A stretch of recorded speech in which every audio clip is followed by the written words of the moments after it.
Um, like Christy said, my name is Bria, and I'm a staff attorney at the Center for Elder Law and Justice, and we are partnered with the Region 15 Long-Term Care Ombudsman Program. So I'm happy to be presenting today on adult care facilities with Kelsey. Yes, yeah. Thank you very much. In the past, I've attended some elder law day, and so this is the first time I'm presenting. So looking forward to it. Okay, so before we get started, I just want to start with a disclaimer that this presentation is just for informational purposes, and it shouldn't be interpreted as legal advice, or the information contained is not necessarily applicable to a specific case or situation. So today, Kelsey and I are going to be going over the levels of care and adult care facilities, as well as admission and discharge criteria, how adult care facilities are paid for, and Kelsey will be going over the long-term care ombudsman program and how that is a great resource for residents and families.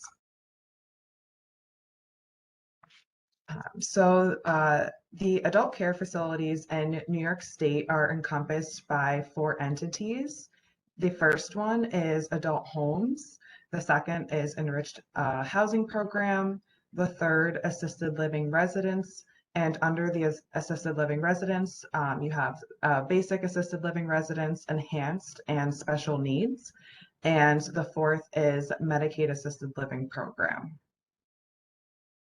So this diagram is here to show the hierarchy of assisted living programs in New York State.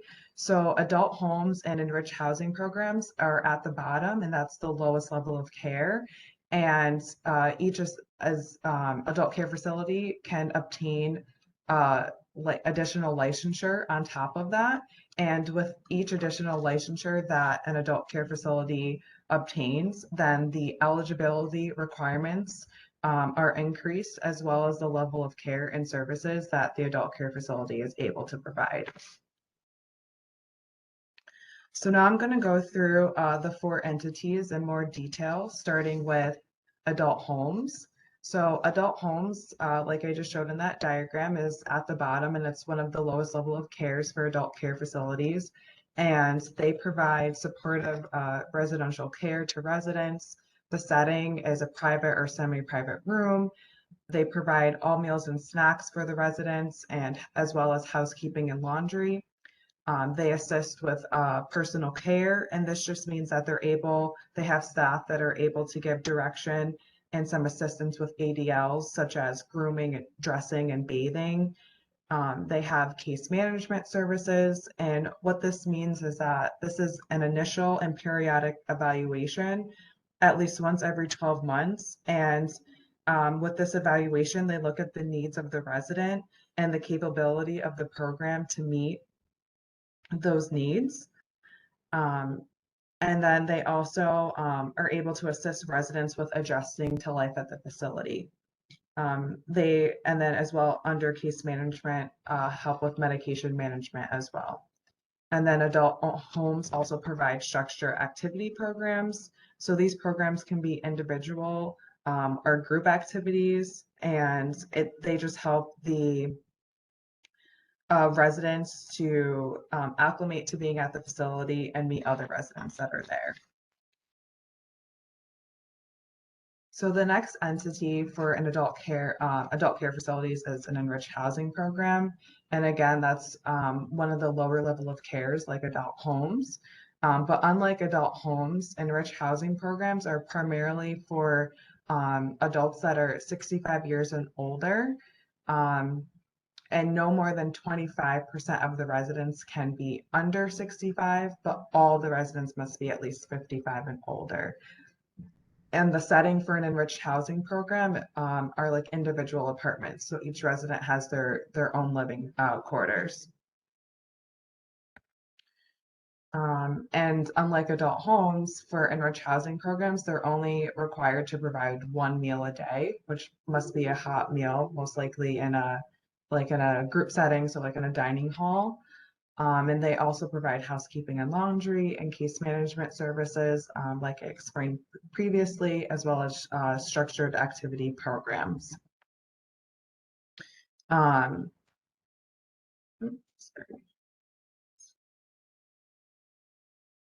I just wanted to add one thing that in enriched housing programs, they also have some staff that uh, have supervision for the residents, and this is just a general supervision, so just general whereabouts of where the residents are. So their residents are able to come and go as they please, but the staff at least know where the residents are for the most part. And staff are also required to identify abrupt changes in behavior and health for residents in an enriched housing program. So the third entity for adult care facilities is an assisted living residence. And this is now the next step, referring back to that diagram. So this is a little bit higher level of care than an adult home or an enriched housing program. So adult care facility will either be an adult home or an enriched housing program, and then they're able to obtain additional licensure. And then one of the licensure they can receive is an adult assisted living residence. So with an assisted living residence, they provide 24-hour on-site monitoring, and they have staff that are responsible for monitoring the residents. So this is more than just the general whereabouts that staff are required to do for an enriched housing program. Staff are also required to have the ability to respond to urgent or emergency needs of residents, as well as identify abrupt changes in behavior. And assisted living residents also provide case management, food services, and personal care and home care services as well for residents. Yeah, I would say that they're the most common in New York State. So if you do go to an assisted living facility, it's going to be most likely this that we're talking about. And they, like I said, like Rhea said, they might have additional licensures, but these are probably the ones you're most familiar with.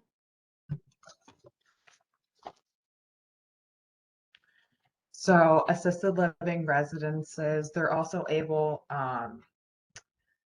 they develop individual care plans for each resident. And what this is it is written details of the supports and activities and resources that are required for the residents to meet and achieve their goals. Um, and staff also coordinate with service providers that are selected by the resident on an ongoing basis to best address the residents' needs.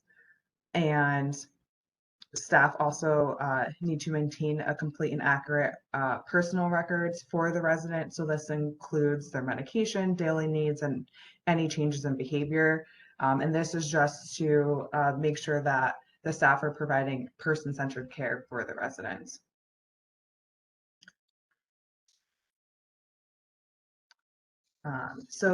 Next is an enhanced assisted living residence, and this is still under the third entity of assisted living residence. And enhanced just means aging in place. So with the enhanced assisted living licensure, then staff are able to provide residents with assistance as far as like transferring from a chair, or if they need assistance with walking or managing stairs.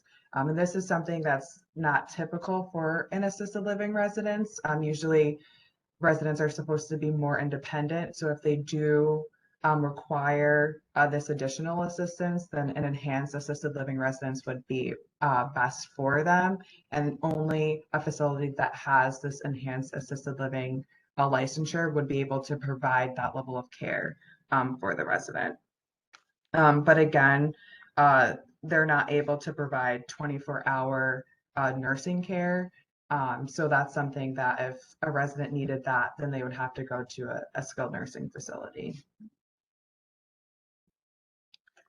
So this special needs licensure is that third licensure under the assisted living residence, and this is for memory care services.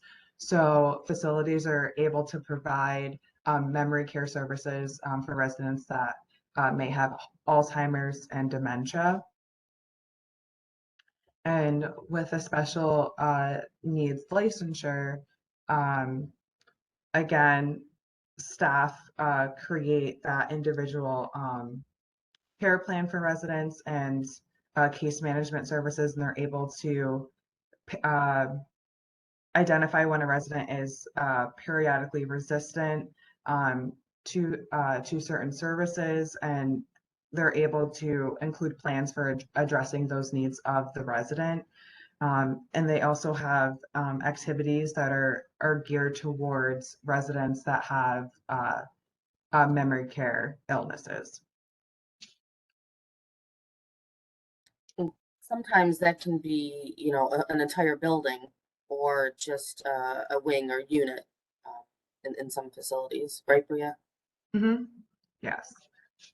So yeah, so like Kelsey said, we can have, and we'll go into this a little bit later as well, but you can have facilities that only have one licensure, so they could have the whole building that is just has a special needs licensure, or they can have multiple licensures, so they'll have like a wing, like Kelsey said, that's just dedicated um, for residents that have memory care needs.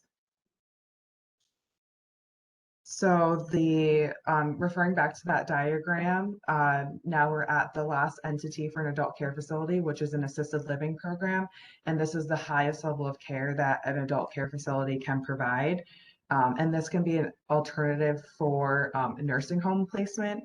So residents that are in an assisted living program are eligible for nursing home level of care, and they're also on Medicaid, and it helps those residents age in place so they don't have to be transferred to another facility.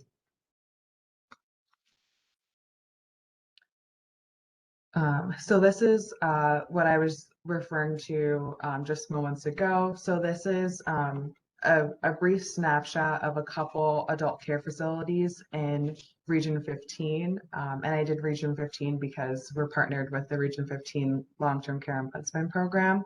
But what this slide is showing is that you have some assisted adult care facilities like Brookdale that have 52 beds, and they're located in Erie County, and all their beds are adult homes. So they're only able to provide that lowest level of care.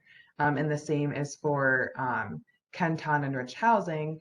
They're an enriched housing adult care facility. So again, they're able to provide that lowest level of care, but their setting is a little bit different. They have the individual apartments that residents live in instead of the semi-private rooms.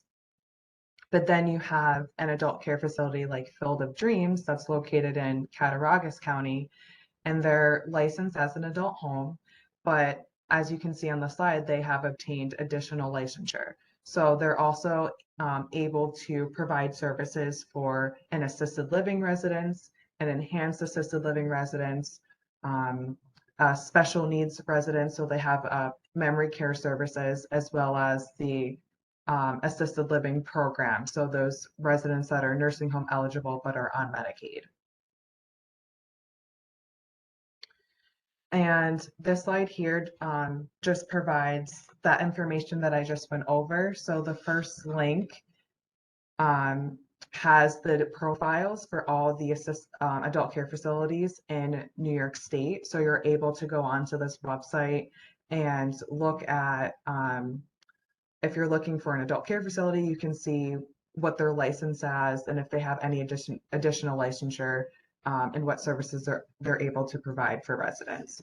And then the second link here, this just provides some additional resources for residents and adult care facilities and for families as well. So some of the things on this website are the Department of Health adult care facility complaint hotline. This also has the link to go back to the adult care facility profiles where you can see the different licensures. And they also have resident resources. So they have brochures for resident rights at different levels of care for adult care facilities. So these are just two great websites for residents and families to get more information. Yeah, I agree. It's definitely important to do your research. And I know how confusing and complicated all these different licensures and levels are. It's hard to wrap your head around. Within New York State, not all states do this. So I would highly recommend going to these links and really educating yourself if you feel like you or your loved one is at the point where you're considering adult care.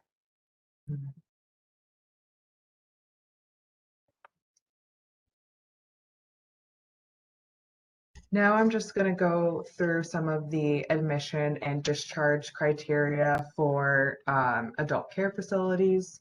So prior to admission to an adult care facility, a resident will be screened to see if the facility will be able to meet their needs. And again, the resident cannot require 24-hour skilled nursing care. They would have to be a resident of a nursing home. And typically, residents cannot chronically need assistance with like walking and transferring and doing stairs. But again, that does not apply to an enhanced assisted living residence because they are licensed to provide that level of care. So New York law requires that if adult care facility is not able to meet the needs of the resident, then they have to be discharged or transferred to a more appropriate setting. And it's the responsibility of the adult care facility to identify those residents where they can no longer meet their needs at the facility. And the adult care facility is obligated to assist the resident and the family in finding an appropriate and safe living arrangement. So when an adult care facility wants to discharge a resident, there are only 6 reasons that they're allowed to do that. So it's important that if you're a resident in an adult care facility and the facility is telling you that you need to be discharged, they can only discharge you for these 6 reasons. So if they're trying to discharge you for another reason, then that's not allowed. So the 6 reasons are that the resident would require more care than the adult care facility is licensed to provide, that the resident poses and their behavior poses an imminent risk of death or imminent risk of serious physical harm to themselves or anyone else. If the resident has failed to pay the facility, if they repeatedly behave in a manner that directly impairs the well-being or the safety of others, and it interferes with the operation of the facility. If the ACF no longer has a certain licensure to provide that level of care, or if the facility ceases to operate. The Center for Elder Law and Justice, we are able to assist residents that receive a 30-day notice of termination from a facility. So if that's something that may happen to you in the future, then please give our office a call because we would be able to assist you. And I just want to go over some common examples that we see. So a lot of times when a resident is issued a 30-day termination notice, we'll see that maybe their needs are higher than what the facility is licensed to provide. And that doesn't mean that they necessarily need to go to a nursing home. That means that they might have to go to an adult care facility that has additional licensure where they're able to provide more services to the resident. Or maybe in some cases it does mean that they may have to go to a nursing home because they may need that 24-hour skilled nursing care. A lot of times as well, we also see non-payment. So it's very important that people pay the facility on time, and if you think that you're going to run out of money, that you talked to the facility as far as what your options are, because that is a valid reason for them to discharge someone.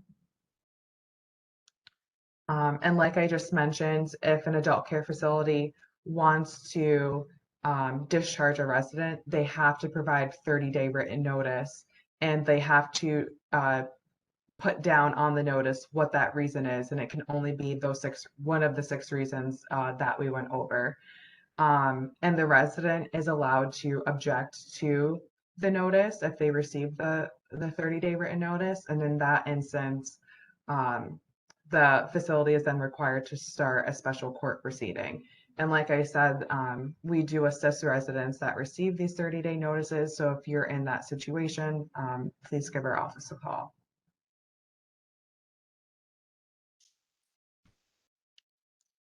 So there are different ways that you can pay for an adult care facility. One of them is private pay, and this could average between $3,000 to over $6,000 for facilities. Another way is supplemental security income. So how this works is that the SSI would pay the facility the $1,535, and then the resident would be allowed to keep $222, and this is the resident's personal needs allowance. And then another way that you can pay for an adult care facility is what we had mentioned before, the assisted living program. So this is for residents that are on Medicaid. And with this program, you can do a combination of the SSI payment in addition to the Medicaid. I saw we had a question in the chat regarding the. Yeah, I didn't want to interrupt you right there, but yeah, referring to a few slides ago, it's the special court proceeding, a summary proceeding regarding the discharge notices. So it's not a summary proceeding. It's a special court proceeding. So what that means is that you would go to court in front of a judge. It's usually county court, and if it gets that far. So a lot of times when a resident objects to the notice, the facility will try and work with the resident and the family so that they don't have to go through the court proceeding. But if you do go through the court proceeding, then it's usually in county court, and then it's in front of a judge. So you would go through a whole hearing. The facility would present their side, the resident and the attorney would present their side, and then the judge would make a final determination as to whether the resident should be able to stay at the facility, or if they should be evicted and they need another level of care. Does that happen often? Do you experience that? I was just thinking, for my examples, often, yes, the facility will want to work with the resident to avoid all that and the costly and the time to deal with the court issues. But also, unfortunately, sometimes, the family and of course the resident themselves, really thinks about, like, well, do I want to stay in a facility that, is trying to kick me out? I mean, they have every right to. I mean, who knows how long they've lived there. They have friends, they know the staff.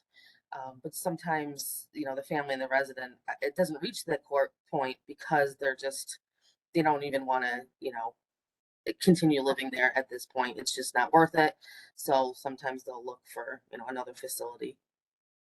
Right. And since my time at CELJ, I've been here it'll be almost 2 years. I've only seen 2 of these go to court. So they're very rare, because a lot of times, I mean, it costs the facility money to have to initiate this court proceeding. And a lot of times they don't want to do that. And there is a lot of negotiation with the 2 that I did see. There was a lot of negotiation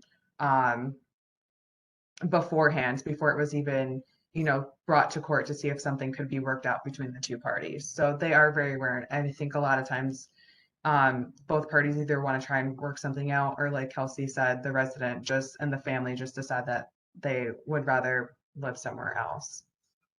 And to that note, we have another question that says, does this go through the ombudsperson to the point where they call us first? Yes. So again, from my experience, the resident or the family member will reach out to us and talk about this. We received a 30-day notice, or eviction notice. What is, all these questions. What is it? What do we do? Um, and then we talk about, well, what does what does the resident want? And if they want to stay, for a variety of reasons, and of course, especially if they're have memory care issues, you really want to fight for them to stay there, because you don't want to move them as little as possible. And it's about working with the staff, and it's all subjective too. So if there's particular staff that can be re-educated or retrained, and maybe a resident will want to stay there, that's the ombudsman role. If it gets to the point where they do want legal services or legal advice, then we absolutely direct them direct them to the Center for Elder Law and Justice, because that's their world, and they can better answer those types of questions. But we'll help them if they want to move to another facility. We'll give them suggestions for other facilities in their area. But yeah, it can be an ongoing conversation. Mhm. I'm sorry, you have another question. Yeah, it says adult care facilities are not required to send termination notices to ombudsman, unlike skilled nursing facilities notices. So for skilled nursing facilities, they are, under regulation, legally supposed to provide us with discharge notices. So anytime anyone leaves a skilled nursing facility to go to a hospital, to go to another facility, to be discharged home, any of that, they need to let us know. Sometimes it's daily, sometimes it's weekly, sometimes they fax us a whole pile at the end of the month. But that's how we learn about discharges in skilled nursing facilities. And yeah, unfortunately, right now we don't know that, because we in adult care facilities, because they're not legally, required to. That's Mhm. true.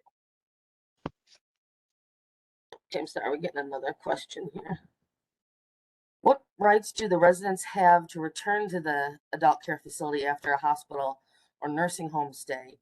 Is the full payment due to the ACF during the absence? Yes. So, these adult care facilities, if you want to view it as, paying for your apartment. Mhm. And so if I know, for instance, my grandma, she was at an adult care facility, assisted living, and she had to, she fell, and so she needed to go to rehab at a skilled nursing facility for a few weeks. And so during that month, my family, we had to pay to, and luckily she recovered soon enough where she was able to go back within the month. But yeah, there are times where, it might be, you might be at the skilled nursing facility for a bit. But as long as you keep paying that, your rent, they should keep, the room open for you.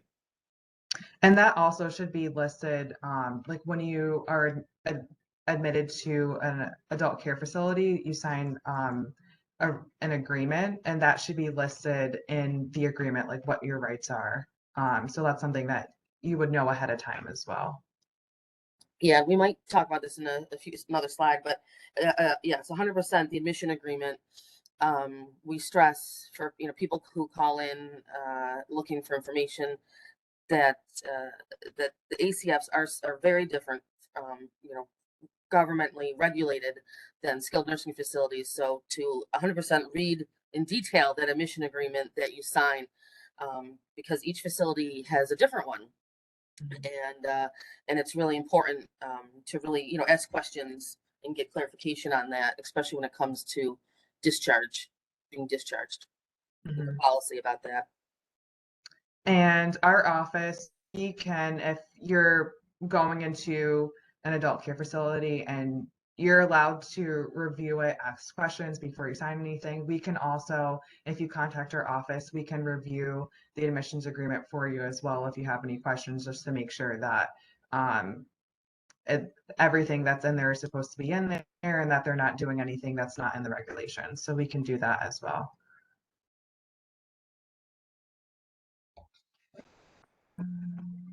Thank you for your questions.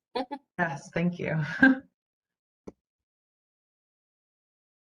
Okay, so before I switch it over to Kelsey, I just wanted to mention resident and family councils. So these are a great resource for residents and their families because they can join together and they can discuss various concerns that you may have in a resident in a facility with other residents and with other family members. And this could be about anything. So it could be about like procedures regarding outings. I know a lot of times during COVID, there's a lot of issues with visitation and the facilities policies and procedures around that. Um, but any concerns that you have, you can bring up at a council, and the facility is required to consider and act promptly on any concerns and recommendations that are presented from the resident and family council. So it just can be a great resource and tool for residents that are in these facilities. Yeah, I agree. And it's under federal regulation to have them under the Older Americans Act. And as you can imagine, in adult care facilities, that the residents are more active in these than skilled, but they are required in skilled as well. And yeah, it's empowering. It's reassuring. It's comforting. It's a good and it's staff is not allowed unless invited. So it's a great tool for the residents to come together and share any good bad stories and bring those grievances, like Bria said, as a unit to the staff. And so every facility has an adult care or a residence council. Unfortunately, not every facility has family councils. They are more common in adult care facilities than skilled nursing facilities, because the residents often live longer, reside there longer at adult care facilities. So they really kind of can create these family councils and bond. But, we encourage them. We have information on how to get it going, and we can help facilitate that. And I know Center for Elderly and Justice does that as well.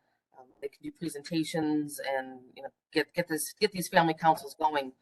So just like the residents, the families can come together and talk and make change. Really feel empowered to make change within the facility. Someone has a question here.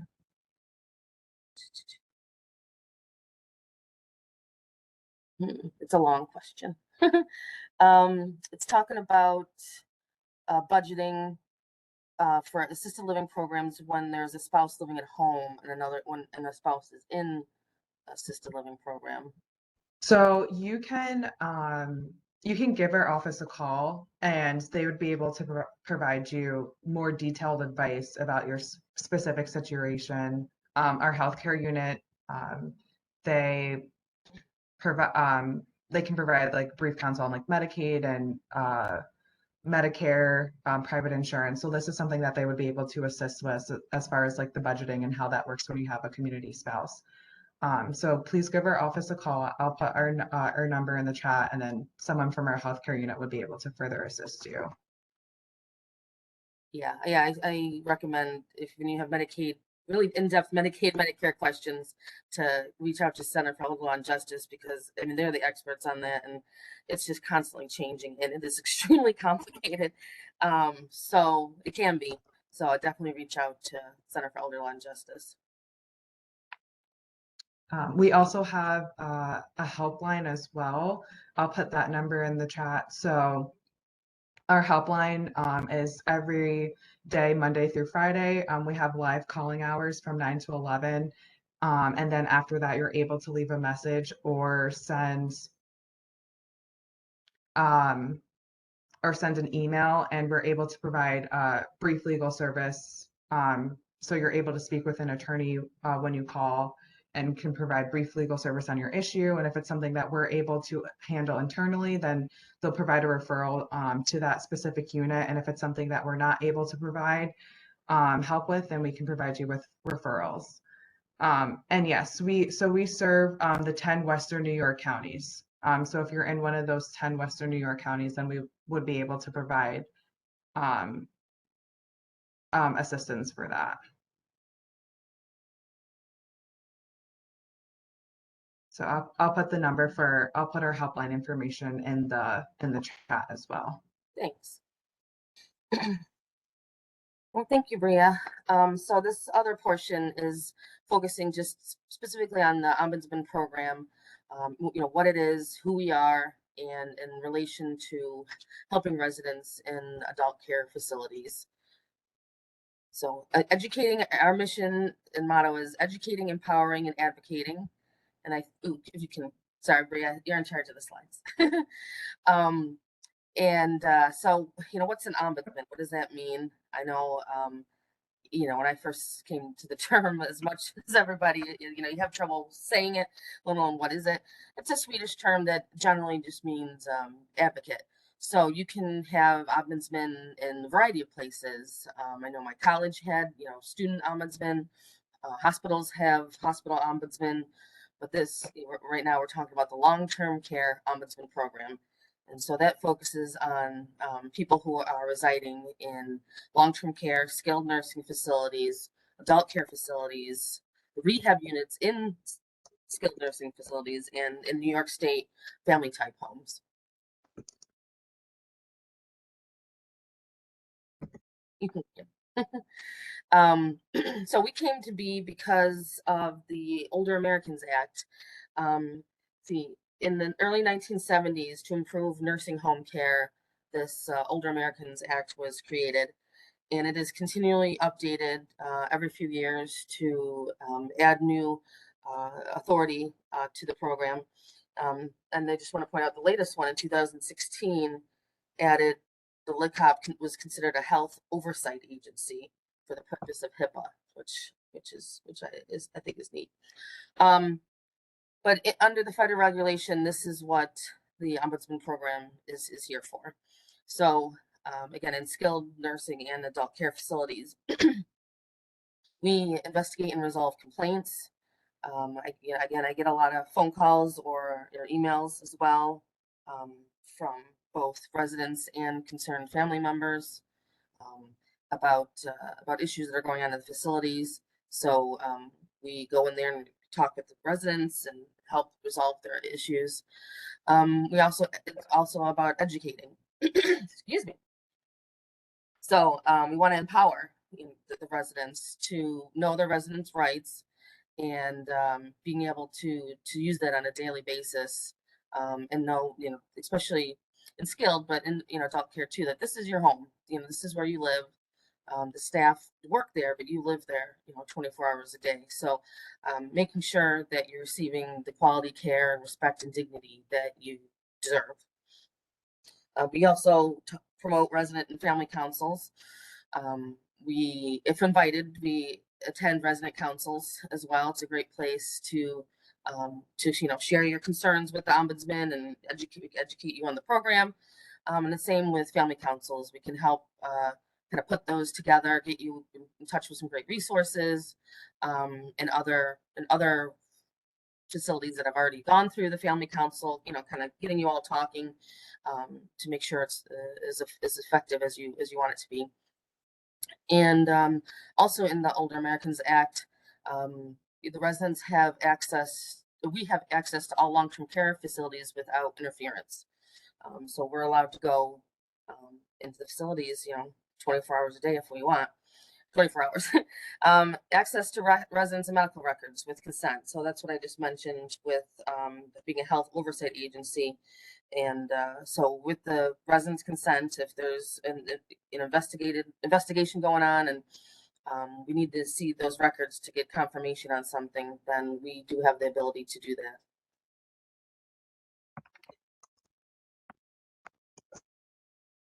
And actually I forgot to mention, I think, that the Region 15 covers Niagara, Erie, Chautauqua, and Cattaraugus County out here. But it said it is a federal program, and every state has it, and every county has it. Each state runs it a little bit differently. But in New York State, so we're Region 15, so Region 1, and there's a slide coming up. Region 1 is in near New York City and Long Island. And our Albany office is the state office. So we have a state ombudsman. Her name is Claudette, And then she has a team of folks working under her that we all work together with to kind of, systems advocacy and providing resources for each other to help the residents. There's a question here. Yeah, no, so our region, yeah, like I said, in this slide here, region 15 is red, and that's where we cover, my office covers. And in this particular region, we're housed within People Inc. So, because I know it can be kind of confusing at first. So, we are federally funded and state funded, and then within each of the 15 regions, a different nonprofit entity kind of bid on us and said we want to house this program within our organization. And so within Western New York, we're under People Inc. I know a lot of people might think of us as just OPWDD, but we also deal with senior services as well. Okay. Is there something on the slide? I'm not sure if I missed the last slide. Okay, thanks. So this is just within New York State here. So we have about 1,500, long-term care facilities, including, skilled nursing facilities, and over 160,000 beds. And it includes skilled nursing facilities, adult care, family type homes. What are family type homes? We don't have that many in this region, and I think they're more common in maybe other states and other regions. We only have 2 right now, but I have a definition here I want to read of family type home because they're more unusual, but it's kind of it's an interesting concept and could be something we see more of in the future. But family type homes are private homes or apartments either owned or rented by the provider. They deliver in-home supportive services for individuals who are at least 18 years old with an intellectual disability and attending a day treatment program, or with a physical developmental disability and unable to fully live independently. So for folks who need nursing care, care is provided in a family type atmosphere, and each home is they can only have 4 or less adults, and they cannot be related to the operator. So that's interesting. And operators are not required to have specialization, education, or experience beyond homemaking skills. And what also makes them different is that we follow the Office of the Aging, but the family type homes are certified and inspected by the Office of Children and Family Services. So as you can imagine, it can be quite an undertaking for people to get that going. So I think that's why we have as few ones as we do, at least in this region. So I just like to educate people on that. Okay. Oh, and the number of certified volunteer ombudsmen that's a lot. We have a lot in New York State. So again, in some states it's run by staff, in some states it's volunteers, and in this New York State it's both. So each region has an awesome office of dedicated staff, and then they have their own certified, I call professionally trained volunteers, because it takes about 36-40 hours to go through the full training to become an ombudsman. There were, as you can imagine, there were more prior to COVID, and at least in this region, so we have, again, in this region we have 60 skilled nursing facilities and about 60 adult care facilities, and unfortunately we have as many volunteers as we would like to cover each one. That's the goal. So we are training right now, so if anyone is interested. You can, yeah, there you go. So what do we do as ombudsmen? Again, ideally we have a professionally trained ombudsman, assigned to each facility, and that means that their goal is to get in there at least 2 hours each week, and walk the halls, educate themselves to the facility, get familiar with them, introduce themselves to the residents, make sure that they understand the program and that we're there as an advocate for them. We're not affiliated with the facility, and we're there to listen to them, and whatever they need help with, we're there to help. And these are supposed to, under regulations, supposed to be in every facility. This poster right here, um, and very visible. Each unit, I think, it actually is supposed to have one each, so each floor. So, please look for them if you go into a facility, and if you don't see them there, you can let us know that the facility isn't following regulation. So be on the lookout for those posters. And excuse me. Sorry, I know it's getting 10:50. I'm talking too much. So the ombudsman roles. Let's say a resident will call me, and they have a concern. So I'm listening, and investigating. If they want me to, would you like me to look into this further? Would you like, if sometimes not, sometimes they just want to, just educate themselves and what their rights are. Sometimes they are worried about, retribution and retaliation. So then we don't go forward with the issue. But if they give us the go ahead, yes, you can talk to the staff on my behalf, to find out, to get to the bottom of this, then we will investigate. But a big role is educating, 100%, walking the halls, letting residents know their rights, introducing ourselves to the staff, especially with all the turnover, let them know who we are, why we're there, and also provide resources to the staffing. I know Center for Elder Law and Justice also does training for the staff. We attend care plan meetings, both in adult care facilities and skilled. You can ask for, they happen less frequently in adult care facilities, but they do happen. Sometimes they should let the resident know. Maybe it's quarterly they happen, but you can request one at any time. And that's just when you get everyone together who you want on the staff and into a room, and we talk about short-term, long-term goals, and what the care plan is for the resident, and we can be there to help support. Let's see. And yeah, systems change advocacy. Especially with the Center for Elder Law and Justice, they do a lot of work at the state level, and so does our state office. Really trying to push, new, better laws and regulations into place, like minimum staffing. So that is a part of our role as well. So I think I just kind of went through this, but so the ombudsman, this is a flow chart of what happens when we get a call or we're in a facility and someone wants to talk to us. Again, we clarify the issue. We get permission. If we don't, that's fine. We had a nice talk and educated the resident. But if they want us to, give us permission, then we will go to the key staff, and we'll come together. Again, often a care plan meeting is just like the first step. It's nice. The resident has the floor, and they can share their concerns and requests with the staff directly. Sometimes, there's so many people that work in a facility, you don't know who's who, coming and going out of your room. It's nice to put a face to a name, to a job title. And then we will follow up. Okay, these are the goals, these are the requests. What happens? What's the outcome? What's the resolution?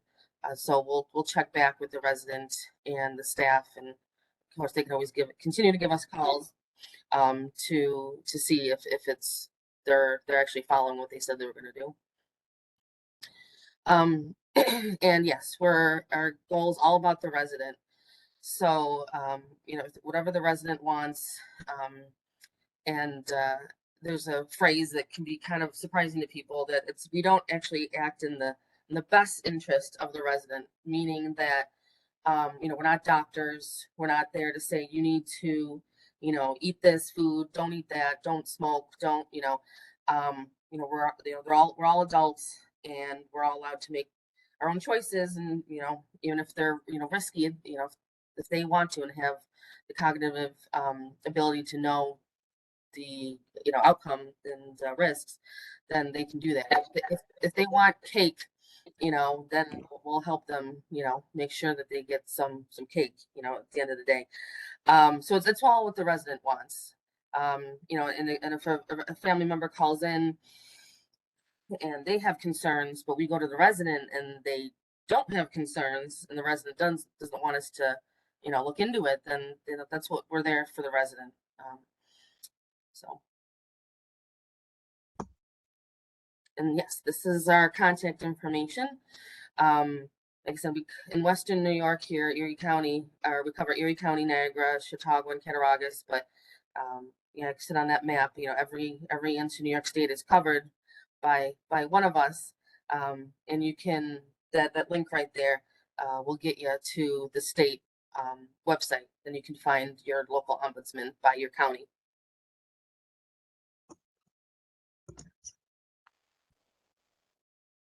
Any more questions? Did you just see the slides to be available after? That was a question. I did see that. So for everybody who's joined today, you will be able to find the slides as well as this recorded presentation on erie.gov/ELD. So it's going to be the same website you actually registered on.